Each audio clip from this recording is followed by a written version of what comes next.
ಹೀಗೆಲ್ಲ ಆಗ್ತಾ ಇದ್ರೆ ಹೇಗೆ ಆರಾಮಾಗಿ ತಿನ್ನಕ್ಕಾಗತ್ತೆ? ಯಾಕೋ ಜೀವನನೇ ಬೇಡ ಅನ್ಸ್ಬಿಟ್ಟಿದೆ. ಯಾರೂ ಸುಖವಾಗಿಲ್ಲ. ಎಲ್ಲರ ಜೀವನದಲ್ಲೂ ಏನಾದರೂ ಒಂದು ಕಷ್ಟ. ಅದಕ್ಕೆ ನೋಡಿದ್ರೆ ಅಷ್ಟು ಬೇಜಾರಲ್ಲಿದ್ದಾರೆ. ಈ ಕಡೆ ವೆಂಕಿ ಅಣ್ಣ ಅವರಮ್ಮ ಇನ್ನೇನು ಸಿಗೋ ಥರ ಇದ್ರು, ಮಿಸ್ ಆಗೋದ್ರು.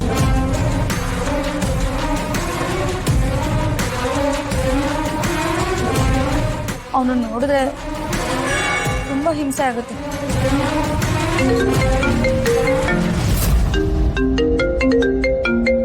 ಅಣ್ಣನೇ ಕಾಲ್ ಮಾಡ್ತಿದ್ದಾನೆ.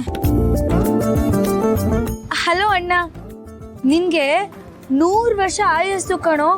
ಈಗ ತಾನೆ ನಿನ್ ಬಗ್ಗೆನೇ ಮಾತಾಡ್ತಿದ್ದೆ. ಅದೇ ನಿಮ್ ತಾಯಿ ಬಗ್ಗೆ ಮಾತಾಡ್ತಾ ಇದ್ವಿ. ಅಲ್ಲ ಕಣೋ, ಅವ್ರ ಫೋಟೋ ಕಳಿಸ್ತೀನಿ ಅಂತ ಹೇಳ್ದೆ, ನೀನ್ ಕಳಿಸ್ಲೇ ಇಲ್ಲ.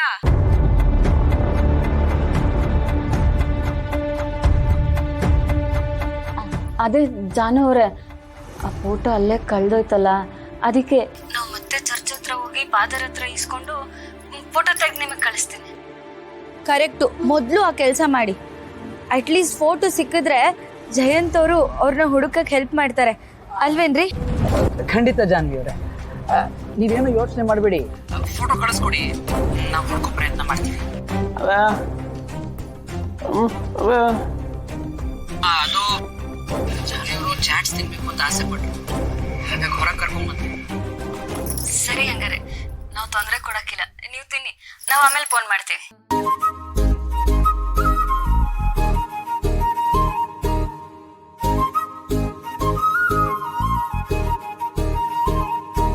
ಬೇಜಾರಾಗ್ಬೇಡ.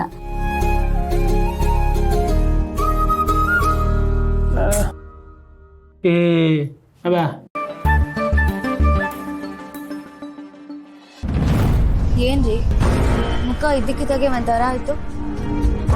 ವೆಂಕಿಯವ್ರ ಪರಿಸ್ಥಿತಿ ನೋಡಿದ್ರೆ ನನಗೆ ಅಯ್ಯೋ ಅನಿಸ್ತಾ ಇದೆ ಜಾನ್ವಿ ಅವರೇ. ತಾಯಿ ಇಲ್ಲದೆ ಬೆಳೆದು ತಬ್ಬಲಿ ನಾನು.